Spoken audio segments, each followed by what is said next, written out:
इस बार का हमारा प्लान था नैनीताल का। हम गए थे नैनीताल और हमारा प्लान इको केव में जाने का नहीं था, लेकिन रास्ते में जाते जाते हमें दिखा इको केव पार्क। तो हमने सोचा क्यों ना इसको एक्सप्लोर कर लें। इको केव पार्क के जस्ट सामने ये जगह थी जहाँ पे कुछ खाने पीने का रेस्टोरेंट टाइप्स कुछ छोटे छोटे बने हुए थे, लेकिन हम इतनी सुबह वहाँ पहुँच गए कि हमें कुछ खाने पीने का तो नहीं मिला। पर हमने वहाँ के व्यू को इन्जॉय किया और वहाँ खड़े होकर फ़ोटोज़ खिंचवाई। तो चलिए आपको ले चलते हैं इको के पार्क में। अगर आप नैनीताल जा रहे हैं या नैनीताल में हैं या जाने का प्लान बना रहे हैं तो इको के पार्क ज़रूर जाना। हम तो बाय चांस चले गए और सबसे पहले हमें देखने को मिला ये ट्री जो कि बोलता भी था और आइज़ भी इसकी ब्लिंक हो रही थी। बच्चों को देखकर ये बहुत मज़ा आया। इको के पार्क ऐसा है जहाँ बच्चे भी इंजॉय करेंगे और बड़े भी, क्योंकि वहाँ बहुत सारी केव्स हैं। उनके बीच में से निकल कर हमने बहुत एडवेंचर का मज़ा लिया। यहाँ पे ये वीडियो थोड़ा फास्ट फॉरवर्ड इसलिए है क्योंकि मैंने एक और व्लॉग में इको के पार्क की ये केव्स के बारे में दिखाया हुआ है और इसीलिए ये व्लॉग लंबा हो रहा था, इसलिए मैंने इसको थोड़ा अलग से बना दिया और थोड़ी सी क्लिप मैंने इस केव की इस वीडियो में भी डाल दी है। दोनों करेंगे एक साथ ही। बच्चों के लिए अच्छे झूले लगे हैं। हाँ बच्चों को यहाँ छोड़ दो। भैया, इधर से इधर कहाँ पे?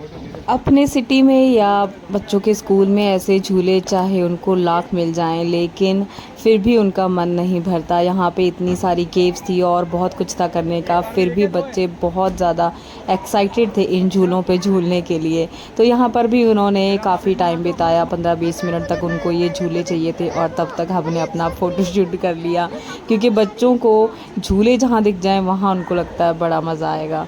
और ये पहुंच गए हैं ऊपर ज़िप लाइनिंग करने के लिए। हम सबका ये फ़र्स्ट एक्सपीरियंस था ज़िप लाइन का, तो बहुत मज़ा आया, इसीलिए सब ने ज़िप लाइन एक बार नहीं दो बार की। यहाँ पे ज़िप लाइन की लेंथ ज़्यादा नहीं थी, यहाँ से लेकर जस्ट सामने तक ही था और ज़िप लाइन का कॉस्ट जो थी 100 रुपीज़ 1 टाइम 1 पर्सन था, लेकिन सब ने दो बार किया क्योंकि ये पहली बार एक्सपीरियंस था। और हम थोड़ा जो रिस्की ज़िप लाइन रहता है जो बीचों बीच पहाड़ों की वैली में होता है वो हम नहीं करना चाहते, इसलिए हमने इसका मज़ा यहीं पे ले लिया क्योंकि ये हमें सेफ़ लगा, हमारे लिए भी बच्चों के लिए भी। और पहली बार कर रहे थे इसीलिए थोड़ा डर तो इसी में ही लगा, जबकि ये छोटा रास्ता था फिर भी हमें थोड़ा डर तो लग रहा था। हमें जब बीच में बहुत ज़्यादा स्पीड इसकी हो जाती है तब लग रहा था ये अपने आप रुकेगा या नहीं, आगे जाके गिर तो नहीं जाएंगे। तो इसीलिए पहली बार के लिए इतना ही काफ़ी है। लेके जाओगे अपने साथ? और फ्रेंड्स, मैं आपको भी यही सजेस्ट करूंगी कि अपनी सेफ्टी सबसे पहले होती है, इसीलिए जो गहरी खाइयों में बड़े बड़े ज़िपलाइन होते हैं उनको करने से बचें। अभी अभी एक हादसा जो वीडियो वायरल हुआ था, महज 10 साल की बच्ची जो 30 फीट की खाई में गिर गई थी। शुक्र है भगवान का वो बच गई, लेकिन ये सब बहुत रिस्की रहता है, इसलिए छोटे मोटे ज़िपलाइन कर लेना ही सही रहेगा। ज़्यादा बड़े से क्या ही करना, जान है तो जहान है। नहीं तो ज़िप लाइन तो हो गई। ज़िप लाइन के बाद हम चल दिए साइकिलिंग की और हमने देखा ऊपर साइकिलिंग भी हो रही है, तो क्यों ना उसका भी मज़ा ले लिया जाए। साइकिलिंग का भी सेम ही प्राइस था, 100 रुपीज़ पर पर्सन, और इसकी भी लेंथ जो थी वो ज़्यादा नहीं थी, but enough for once in a while. एक बार हमने ज़िप लाइन कर ली, अब हम एक बार साइकिलिंग भी कर ही लेते हैं। तो हम 3 लोग तो कर चुके थे, मैं, हस्बैंड और मेरा बड़ा बेटा, लेकिन छोटे वाले के पैर जो हैं वो इस साइकिल तक पूरे नहीं पहुंच पाए, तो वो थोड़ा उदास रहा, वो नहीं कर पाया। इसमें एज और हाइट का तो कोई सीन नहीं था, लेकिन अगर आपके पैर पैडल तक नहीं पहुंच पा रहे तो आपका बच्चा नहीं कर पाएगा।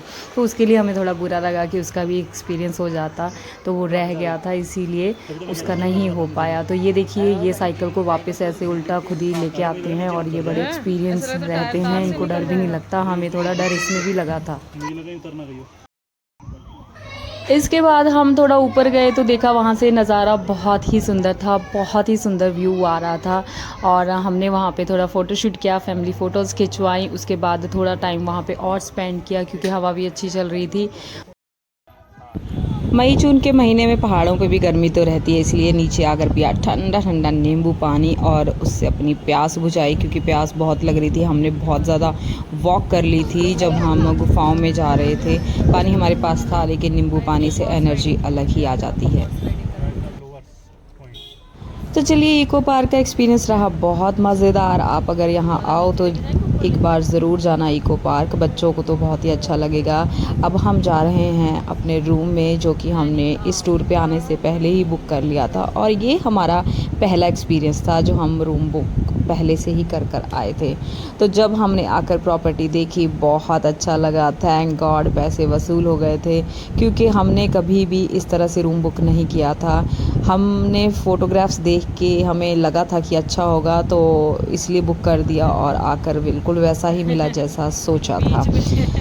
तो आगे से हमने सोचा है कि अगर हम 2 या 3 दिन की ट्रिप पे जा रहे हैं तो एक रूम तो एटलीस्ट हम पहले से बुक करके चला करेंगे, ताकि हम थोड़ी लोकेशन चेंज कर सकें और एक जगह से दूसरी जगह जा सकें। तो वहाँ पे पूल में बहुत मज़े किए, जाते ही बच्चों ने फ़्रेश होकर वो पूल में गए, हमने थोड़ी वॉक की और उसके बाद हमने वहाँ बैठकर चाय पी पूल के सामने।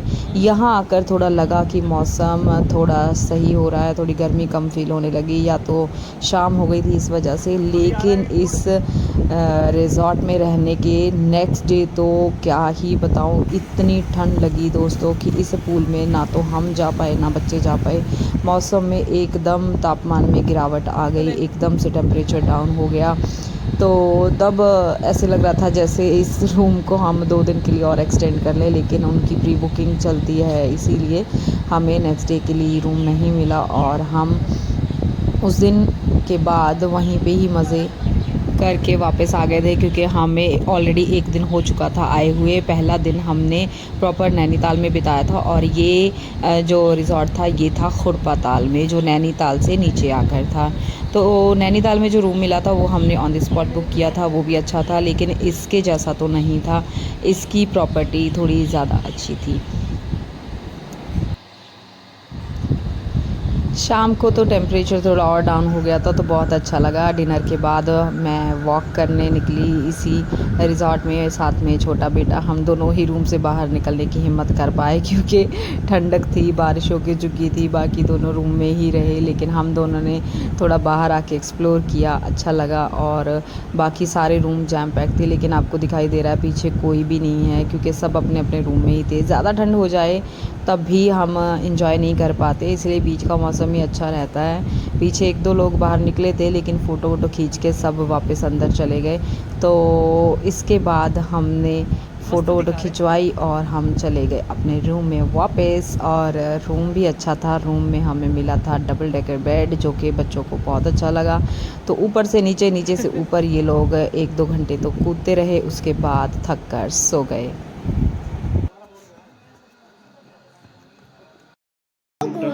तेरा मुंह किसने तोड़ा? घोड़ा का मुंह तोड़ा। ओ एक और, इसका भी मुंह नहीं है ना? और इसका ओरिजिनल वाला कहाँ है? ये ऐसे है इसकी तरह। बेचारा घोड़ा, इसका मुंह तोड़ा।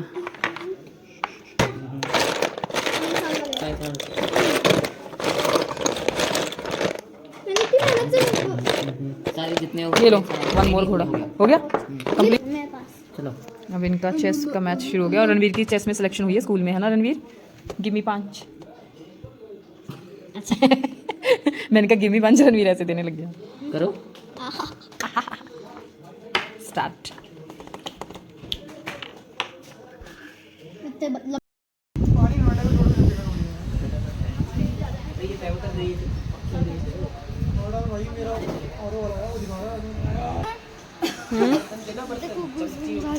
गूज़बम्स आ गए। देखो हुई गूज़बम्स आ गए। बनाओ बनाओ वीडियो बनाओ। चल दिए अपने घर की तरफ। रास्ते में भी अच्छा लग रहा था, क्योंकि धूप नहीं थी, और ये रोड भी बहुत अच्छा था। दोनों तरफ एकदम पेड़ पौधे, बढ़िया हरियाली थी, और हमें दिखा एक लीची का बाग। तो हमने सोचा क्यों ना बच्चों को लीची का बाग दिखाया जाए, और हम गाड़ी से उतरे, लीची के बाग में गए। लेकिन पहले हमने पीछे से ही लीची बहुत सारी खरीद ली थी, क्योंकि हम सबकी फेवरेट है लीची, और इसलिए हमने आगे जाकर फिर बाग में लीची नहीं खरीदी। और वैसे भी ये जो रोड साइड जो लीची मिल रही थी, इसके रेट्स और बाग वाली लीची के रेट्स में काफ़ी अंतर था, कम से कम 100 रुपये का अंतर था। तो इसीलिए बाग वाली लीची हमने नहीं ली। और हमने सोचा जहाँ पे लीची का पेड़ थोड़ा नीचे को है वहाँ जाकर क्यों ना फ़ोटो शूट कर लिया जाए। तो बाग वाले भैया हमें लेकर गए, काफ़ी अंदर तक लेके गए। वहाँ पे एक छोटा सा पेड़ था, वो लीची से एकदम भरा हुआ था और नीचे झुका हुआ था। वहाँ पे खड़े होकर हमने फ़ोटो वोटो खिंचवाई। थोड़ा सा डर बच्चों को लग रहा था कि यहाँ तो इतने लीव्स हैं, कीड़े मकोड़े पत्ते वगैरह बहुत गिरे हुए हैं, कहीं से स्नेक ना आ जाए। लेकिन मैंने कहा एक बार फ़ोटो खिंचवा लो, क्योंकि फिर आपको ये मेमोरी बन जाएगी कि हम लीची के बाग में गए थे। ये बाग काफ़ी ज़्यादा जगह में फैला हुआ था, क्योंकि इसके एक तरफ तो था लीची का बाग और दूसरी तरफ इसी बाग में थे आम के पेड़। आम भी बहुत ज़्यादा लगे हुए थे। और यहाँ पे हमने बहुत रिक्वेस्ट की, क्योंकि मेरा छोटा बेटा कह रहा था मम्मा मुझे लाइव अभी लीची तोड़कर एक खानी है, लेकिन उन्होंने अलाउ नहीं किया। हमने कहा भैया सिर्फ एक लीची तोड़ने दो। उन्होंने कहा नहीं, हम एक भी नहीं तोड़ने दे सकते। चलिए ठीक है, उनके अपने रूल्स हैं, क्योंकि सब अगर आकर एक एक लीची तोड़ेंगे तो, और अगर कोई एक कहता है तो एक तोड़ता भी नहीं है, लगे हाथ सबको लगता है हम सब एक एक तोड़ लें। तो उनको ये सब एक्सपीरियंस होगा, इसीलिए उन्होंने मना किया। कोई बात नहीं, लेकिन फ़ोटो खिंचवाई, लीची का बाग देखा। लाइव लीची देखकर ही मुंह में पानी आ गया कि इतनी भरी भरी लीचीज़ लगी हुई हैं। तो फिर गाड़ी में बैठकर हमने जो लीची ख़रीदी थी वो खाई, और टेस्ट में थोड़ा फ़र्क तो था ही, क्योंकि ये फ्रेश थी। जब तक हमारे शहर में पहुंचती है तब तक ये स्टोर हुई होती है, या फिर कई दिन पहले से तोड़ी हुई होती है, या फिर कह लो कैसे पकाई हुई होती है, इसीलिए टेस्ट में फ़र्क हमें लगा। और ये वाली लीची थोड़ी ज़्यादा जूसी और मीठी थी।